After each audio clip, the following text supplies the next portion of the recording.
పల్నాడు జిల్లా మాచర్ల పట్టణం 13వ వార్డులో మహిళపై అత్యాచారం చేసి దాడి చేసి గాయపరిచిన నిందితులను గుర్తించి కఠినంగా శిక్షించాలని ప్రజా సంఘాలు డిమాండ్ చేశారు. మాచర్ల పట్టణం 13వ వార్డులోని మహిళలపై అత్యాచారం చేసి దాడి చేసి గాయపరిచిన నిందితులను గుర్తించి కఠినంగా శిక్షించాలని పల్నాడు జిల్లా SC ST vigilance and monitoring committee member Kukkamudi Prasad, human rights protective welfare awareness organisation AP రాష్ట్ర అధ్యక్షులు గురజాల అప్పారావు, బీసీ నాయకులు టి శ్రీనివాసరావు డిమాండ్ చేశారు.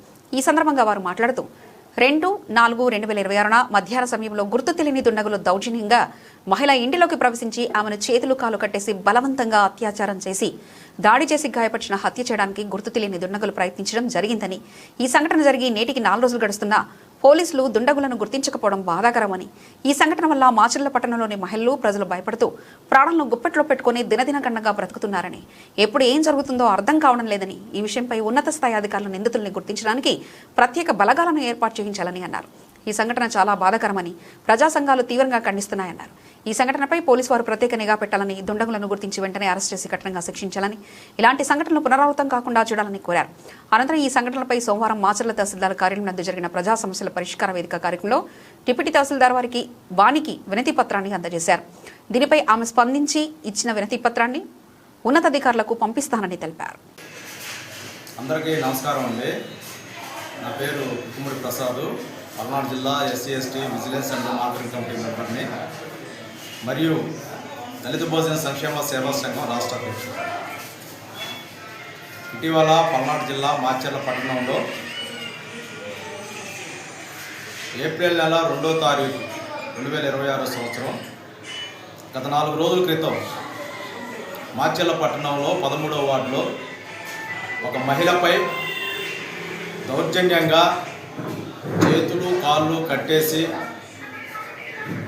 దౌర్జన్యంగా ఇంట్లోకి ప్రవేశించి దుండగులు ఆమెపై అత్యాచారం చేసి చంపడానికి ప్రయత్నించడం జరిగింది. ఇదంతా కూడా పత్రికలలో వెల్లడైంది. చాలా అమానుష ఘటన. ఈ సంఘటనను పూర్తిగా మేము ఖండిస్తూ ఉన్నాము. దీనిపై పోలీసు వారు కూడా అదే రోజు రెస్పాండ్ అయ్యి మరి కేసు నమోదు చేయడం జరిగింది. ఇప్పటికీ 4 రోజులు అవుతున్నా కూడా మరి ఆ దుండగుడు ఎవరో పోలీసులు ఎంతో గుర్తించకపోవడం చాలా బాధాకరం. ప్రధానంగా మాచర్ల పట్టణంలో మహిళలు కావచ్చు, పట్టణ ప్రజలు కావచ్చు, చాలా ఆందోళన భయంకరంగా ఇబ్బందుల్లో ఉన్నారు. దినదిన గండంగా ప్రాణాలను గుప్పెట్లో పట్టుకొని బ్రతుకుతూ ఉన్నారు.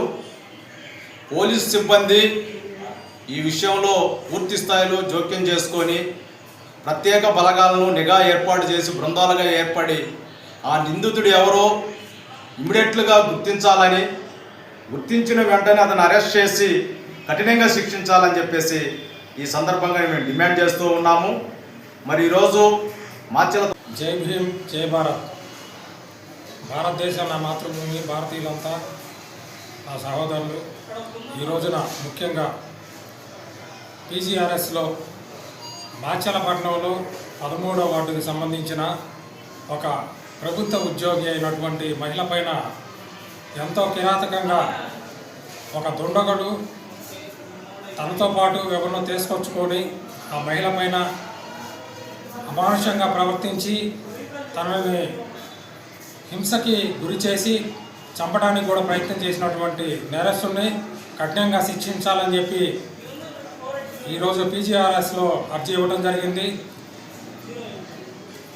Human rights welfare awareness organisation AP రాష్ట్ర అధ్యక్షులుగా గురజాల అప్పారావు తీవ్రంగా ఈ సంఘటన పైన మేము ఖండిస్తూ ఈ నేరస్తుల్ని కఠినంగా శిక్షించాలని చెప్పి విన్నవిస్తూ పీజీఆర్ఎస్లో అర్జీ ఇవ్వడం జరిగింది. మాచర్ల పట్టణ ప్రజలకి మేము చెప్పే విన్నపం ఏంటంటే పోలీసు వారు వాళ్ళ డ్యూటీని, వాళ్ళ కర్తవ్యాన్ని